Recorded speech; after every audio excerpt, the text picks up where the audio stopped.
राधे राधे दोस्तों, भगवान द्वारा कहे कलयुग के 5 सत्य।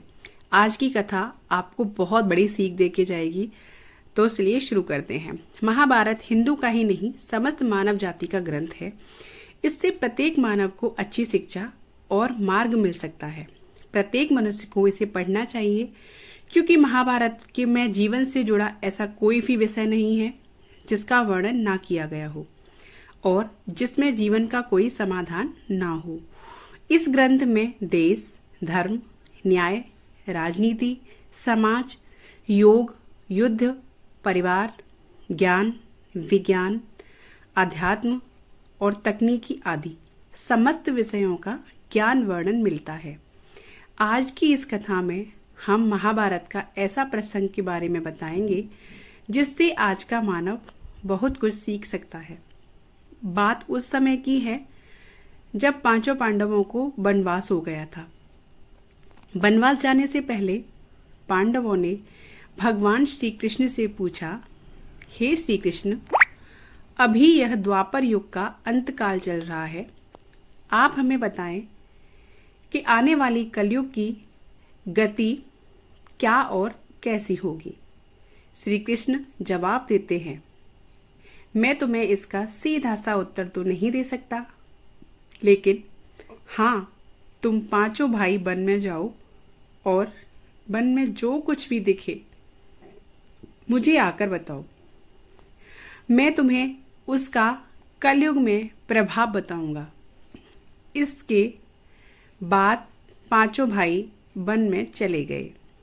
उन्होंने वन में जो देखा वह देखकर आश्चर्यचकित रह गए।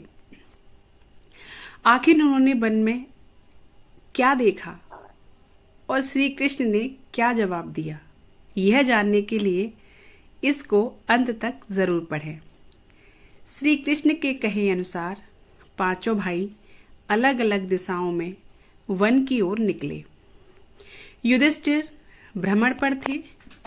उन्होंने एक जगह पर देखा कि एक हाथी के 2 सूंड थे।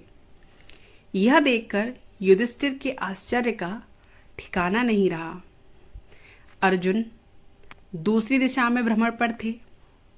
कुछ दूर जंगल में जाने पर उन्होंने जो देखा उसे देखकर वह भी आश्चर्यचकित रह गए।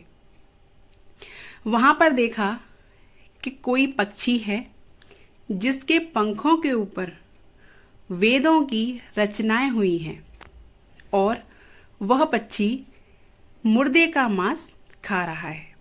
यह दृश्य देख अर्जुन कुछ समझ नहीं पाए। दोनों भाइयों की तरह भीम भी भ्रमण पर थे। उन्होंने जो देखा वह भी आश्चर्यचकित रह गए। उन्होंने देखा कि गाय ने एक बछड़े को जन्म दिया, लेकिन जन्म के बाद में गाय बछड़े को इतना चाट रही है कि उसका बछड़ा लहूलुहान हो गया। सहदेव भी भ्रमण पर थे, तो उन्होंने चौथा आश्चर्य देखा। उन्होंने देखा कि 6-7 कुएं हैं जिसमें पानी है और बीच का एक कुआं खाली है। बीच का कुआं काफी गहरा होते हुए भी फिर भी खाली पानी नहीं है। घोर आश्चर्य हुआ, ऐसे कैसे हो सकता है। नकुल भी भ्रमण पर थे और उन्होंने एक आश्चर्यजनक घटना देखी। एक पहाड़ के ऊपर से एक बड़ी सी चट्टान लुढ़कते हुए नीचे आ रही है। वे कितने ही वृक्षों से टकराकर उनको नीचे गिराते हुए वे आगे बढ़ जाती है। विशालकाय वृक्ष भी उसको रोक न सके।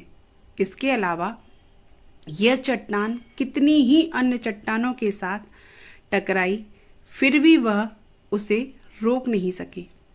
अंत में वह एक अत्यंत छोटे पौधे का स्पर्श होते भी स्थिर हो गई।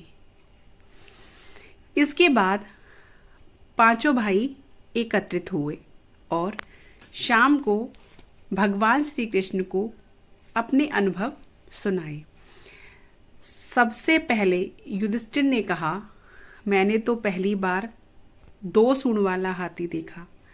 यह मेरे लिए तो बहुत ही आश्चर्यजनक था। भगवान श्री कृष्ण कहते हैं, धर्मराज, अब तुम कलिकाल की सुनो।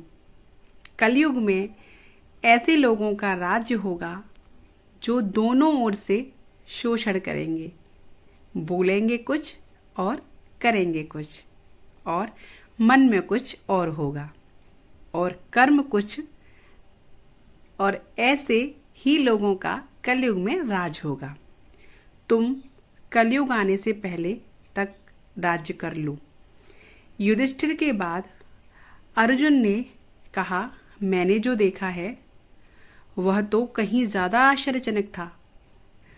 मैंने देखा कि एक पक्षी के पंखों पर वेदों की रचनाएं लिखी हुई हैं, पर वह पक्षी मुर्दे का मांस खा रहा है। श्री कृष्ण कहते हैं, कलयुग में ऐसे लोगों रहेंगे जो बड़े ज्ञानी कहलाएंगे, विज्ञान की चर्चा करेंगे, लेकिन उनके आचरण राक्षसी होंगे। वह बड़े पंडित और विद्वान कहलाएंगे, किंतु यह देखते रहेंगे कि कौन सा मनुष्य कम मरे और हमारे नाम से संपत्ति कर जाए। हे अर्जुन, संस्था के व्यक्ति विचार करेंगे कौन सा मनुष्य मरे और संस्था हमारे नाम पर हो।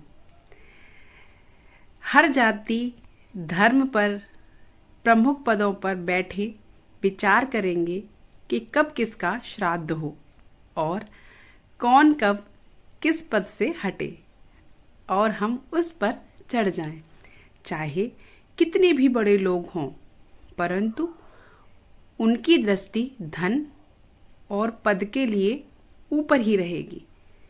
ऐसे लोगों की बहुतायत होगी। अर्जुन के बाद भीम ने अपना अनुभव सुनाया। भीम ने कहा, गाय अपने बछड़े को इतना चाटती है कि बछड़ा लहूलुहान हो जाता है। श्री कृष्ण कहते हैं, कलयुग का मनुष्य शिशुपाल हो जाएगा। कलयुग में माँओं की बच्चों के लिए ममता इतनी बढ़ जाएगी, उन्हें अपने विकास का अवसर नहीं मिलेगा। मोह माया में ही घर बर्बाद हो जाएगा। किसी का बेटा घर छोड़कर साधु बनेगा तो हजारों व्यक्ति दर्शन करेंगे। यदि अपने बेटे ने साधु बनना चाहा तो रोएंगे कि मेरे बेटे का क्या होगा। इतनी ज्यादा ममता होगी कि उसे मोह माया और परिवार में ही बांधकर रखेंगे। उसका जीवन वहीं खत्म हो जाएगा। वास्तव में लड़के तुम्हारे नहीं हैं, वह तो बहुओं की अमानत हैं और लड़कियां जमाइयों की अमानत हैं, और तुम्हारा यह शरीर मृत्यु की अमानत है। तुम्हारी आत्मा परमात्मा की अमानत है। इसलिए तुम्हारा अपने शाश्वत संबंध को जानना आवश्यक है। भीम के बाद सहदेव ने पूछा, हे श्री कृष्ण, मैंने यह देखा कि 5-7 बड़े कुओं के बीच एक गहरा कुआं बिल्कुल खाली है, जबकि ऐसा संभव कैसे हो सकता है? भगवान श्री कृष्ण ने जवाब में कहा, कलयुग में लड़की के विवाह में, मकान के उत्सव में, छोटे बड़े उत्सवों में तो लाखों रुपए खर्च कर देंगे, परंतु पड़ोस में ही यदि कोई भूखा प्यासा मर रहा होगा ना, तो यह नहीं देखेंगे कि उसका पेट भरा है या नहीं। उनका अपना ही सगा भूख से मर जाएगा, उसे देखते रहेंगे, और दूसरी ओर मौज, मदिरा, मांस भक्षक सुंदरता और जश्न में पैसे उड़ाएंगे, किंतु किसी के 2 आंसू पोंछने में उनकी रुचि नहीं होगी। कहने का तात्पर्य है कि कलयुग में अन्न के भंडार तो होंगे, लेकिन लोग भूख से मरेंगे। सामने बंगले में ऐशो आराम चल रहे होंगे, लेकिन पास की झोंपड़ी में आदमी भूख से मर जाएगा। एक ही जगह पर असमानता अपने चरम पर होगी। सहदेव के बाद नकुल ने श्री कृष्ण को बताया कि मैंने भी एक आश्चर्य देखा है कि एक बड़ी सी चट्टान पहाड़ पर से लुढ़की। वृक्षों के तने और चट्टानें भी उसे ना रोक पाईं, किंतु एक छोटे से पौधे के स्पर्श से ही वह बड़ी चट्टान रुक गई। समझ नहीं आया कैसे? श्री कृष्ण ने कहा, कलयुग में मानव का मन नीचे गिरेगा, उसका जीवन पतित होगा। यह पतित जीवन धन की शिलाओं से नहीं रुकेगा, ना ही सत्ता के वृक्षों से रुकेगा, किंतु हरि नाम के एक छोटे के से पौधे से, हरि कीर्तन से मनुष्य जीवन रूपी पौधे का पतन होना रुक जाएगा। इसलिए भक्तों, हरि भजन कलयुग में मोक्ष पाने का एकमात्र उपाय है। आशा है आज की कथा से आपको बहुत कुछ सीख मिली होगी। अगर आज की कथा आपको थोड़ी सी भी अच्छी लगी हो तो प्लीज़ इसे शेयर ज़रूर कीजिएगा फ्रेंड्स, फैमिली में, और हमारे चैनल पर नए आए हों तो सब्सक्राइब ज़रूर कीजिएगा। मिलती हूँ ऐसी कथा के साथ। राधे राधे।